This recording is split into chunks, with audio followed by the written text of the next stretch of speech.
तुम्ही रोज सकाळी उठल्यावर जो चहाचा कप अगदी आनंदाने हातात घेता, त्या कपातलं दूध खरंच तुमचं आरोग्य वाढवतंय की हळूहळू तुम्हाला हॉस्पिटलच्या दारापर्यंत नेते? हा प्रश्न आज प्रत्येक भारतीय घराच्या किचनमध्ये शिरलाय.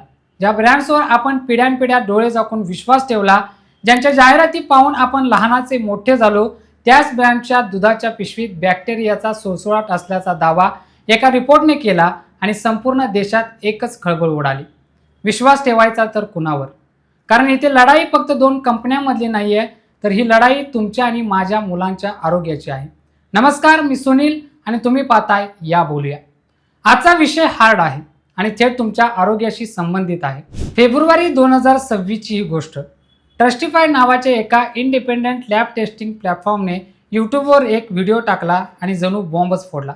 त्यांनी दावा केला की त्यांनी अमूल, मदर डेअरी आणि कंट्री डिलाइट यासारख्या मोठ्या ब्रँडच्या दुधाचे नमुने तपासले आणि जे रिझल्ट समोर आले ते पाहून कोणाचेही पाय डगमगतील. पण हा केवळ एका व्हिडिओचा मॅटर नाही आहे, यामागे संशोधनाचा एक मोठा डोंगर आहे आणि कंपन्यांचा आक्रमक बचाव सुद्धा. सुरुवात करूया त्या आकड्यांपासून ज्यांनी सर्वांची झोप उडवली. ट्रस्टिफाईडने 8 फेब्रुवारी 2026 रोजी जो रिपोर्ट दिला त्यात म्हटलंय की मदर डेअरीच्या गाईच्या दुधाच्या पिशवीमध्ये टोटल प्लेट काउंट म्हणजेच TPC हा मर्यादेपेक्षा तब्बल 8 पटीने जास्त आढळला. आता तुम्ही म्हणाल हा TPC काय प्रकार आहे? सोप्या भाषेत सांगायचं तर दुधातल्या एकूण जीवाणूंची संख्या.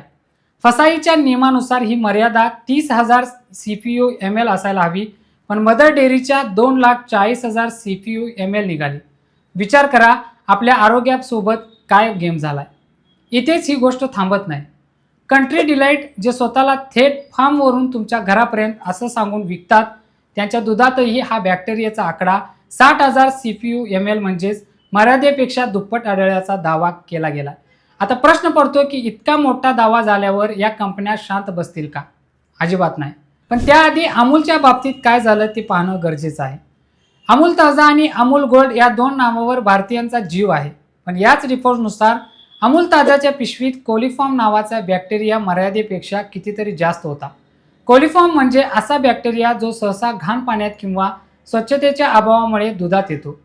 अमूल ताजामध्ये हा आकडा 980 CFU/ml होता, तर नियम सांगतो की तो 10 CFU/ml पेक्षा जास्त नसावा. म्हणजे विचार करा हा राडा किती मोठा आहे.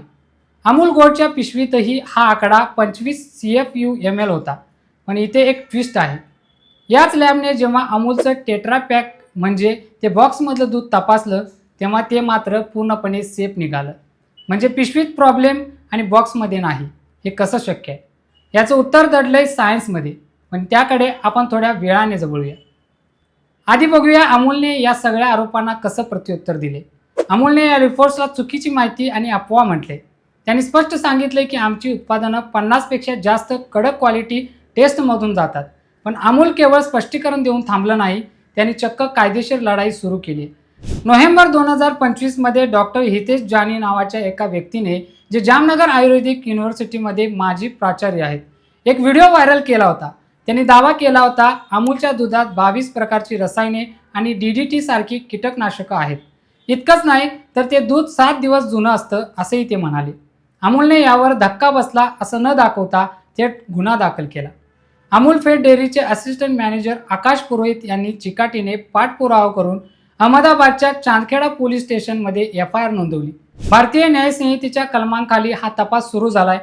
अमूलचं म्हणणं आहे की अशा व्हिडिओमुळे लोकांमध्ये भीती पसरते आणि एका प्रतिष्ठित संस्थेची बदनामी होते. आता यातलं सत्य काय हे पोलीस तपासात येईलच, पण ग्राहकांच्या मनात मात्र शंकेची पाल चुकचुकली आहे. आता थोडा वेळ बाजूला सरकूया आणि एका दुसऱ्या भयावह तथ्याकडे बघूया. फेब्रुवारी 2026 मध्ये गुजरातच्या साबरकांठा जिल्ह्यात स्थानिक गुन्हे शाखेने एका अशा कारखान्याचा पर्दाफाश केला जो ऐकून तुमच्या अंगावर काटा येईल. हा कारखाना मागील 5 वर्षापासून चक्क बनावट दूध बनवत होता. विचार करा, 5 वर्ष आपण काय पित होतो. या कारखान्यात फक्त 300 लिटर खरं दूध वापरून दररोज 1800 लिटर बनावट दूध बनवलं जातं. कसं? तर त्यात युरिया खत, डिटर्जंट पावडर, कास्टिक सोडा, पाम ऑइल आणि सोयाबीन ऑइल मिसळून. पोलिसांनी तिथे छापा मारला तेव्हा 1370 लिटर बनावट दूध जागीच नष्ट करावं लागलं. 4 आरोपींना पकडलंय आणि कारखान्याचा मालक अजूनही फरार आहे. युरिया किंवा डिटर्जंट शरीरात गेलं तर काय होतं? किडनी निकामी होणं, यकृताचे आजार आणि कॅन्सरचा धोका. राज्यसभेत खासदार राघव चड्डा यांनीही हा मुद्दा लावून धरला होता. त्यांनी सांगितलं की रिसर्चनुसार भारतातील 71% दुधाच्या नमुन्यांमध्ये युरिया आढळतो. पण या सगळ्या अंधारात एक आशेचा किरण म्हणजे फसाईने घेतलेले कडक निर्णय. 1 जानेवारी 2026 पासून सरकारने एक नवीन नियम लागू केलाय. आता कोणत्याही कंपनीला जर आपल्या उत्पादनावर काही दावा करायचा असेल किंवा नवीन उत्पादन बाजारात आणायचं असेल तर त्यांना सायंटिफिक पुरावे देणं बंधनकारक आहे. फक्त बोलून चालणार नाही, तर लॅबचे रिपोर्ट आणि प्रॉपर डेटा द्यावा लागेल. जानेवारी 2026 मध्ये हेरिटेज फूड्स नावाच्या कंपनीला दुधातील फॅटचं प्रमाण कमी असल्यामुळे 1 लाखाचा दंड ठोठावण्यात आला. ही कारवाई झांझर, हरियाणा येथील ॲडज्युडिकेटिंग ऑफिसरने केली. दंड लहान वाटत असेल, पण हा मेसेज आहे मोठ्या कंपन्यांना की आता तुमची मनमानी चालणार नाही. आता आपण त्या महत्त्वाच्या मुद्द्याकडे येऊया. पिशवीतलं दूध खराब का निघते? तज्ज्ञांचं म्हणणं आहे की प्रॉब्लेम कंपनीत नाही तर कोल्ड चेनमध्ये आहे. म्हणजे काय? तर दूध डेअरीतून निघाल्यावर ते ग्राहकांपर्यंत पोहोचेपर्यंत 4 डिग्री सेल्सिअस तापमानाला राहणं गरजेचं असतं. जर रस्त्यात, ट्रकमध्ये किंवा दुकानात फ्रीजच्या बाहेर दूध 30 ते 40 मिनिटं जरी राहिलं तरी त्यातले बॅक्टेरिया दुप्पट तिप्पट वाढतात. पाश्चरायझेशन केल्यावर बॅक्टेरिया कमी होतात, पण ते पूर्ण मरत नाहीत. म्हणूनच पिशवीतलं दूध खराब होण्याची शक्यता जास्त असते. या उलट टेट्रा पॅक दूध हे UHT अल्ट्रा हाय टेम्परेचर प्रक्रियेतून जातं, जिथे दूध 135 डिग्री सेल्सिअसला गरम केलं जातं. त्यामुळे त्यात एकही बॅक्टेरिया जिवंत राहत नाही आणि ते दूध 6 महिने टिकतं. मग सामान्य माणसाने काय करायचं? आपण रोज लॅबमध्ये तर जाऊ शकत नाही, पण फसाईने आपल्याला काही सोप्या घरगुती टेस्ट सांगितल्या आहेत, ज्याला ते डाट म्हणतात. पहिली टेस्ट, दुधात पाणी आहे का? एका गुळगुळीत तिरक्या पृष्ठभागावर दुधाचा 1 थेंब सोडा. जर दूध हळू वाहिलं आणि मागे पांढरी रेघ सोडली तर दूध शुद्ध आहे, पण ते लगेच वाहून गेलं तर समजायचं की पाणी मिसळले. दुसरी टेस्ट, डिटर्जंट आहे का?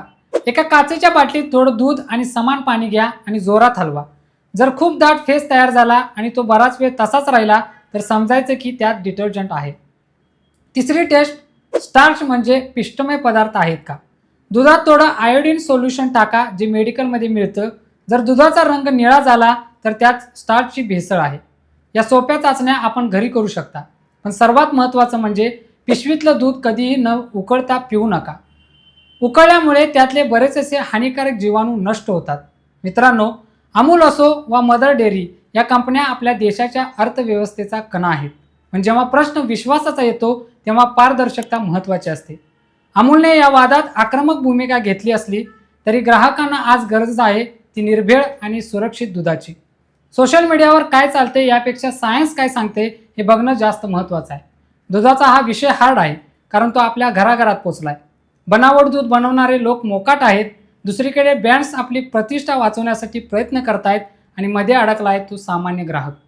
फसाईने 2026 मध्ये सुरू केलेली ही विशेष मोहीम आणि कडक नियम यामुळे तरी परिस्थिती सुधारेल अशी आपण आशा करूया.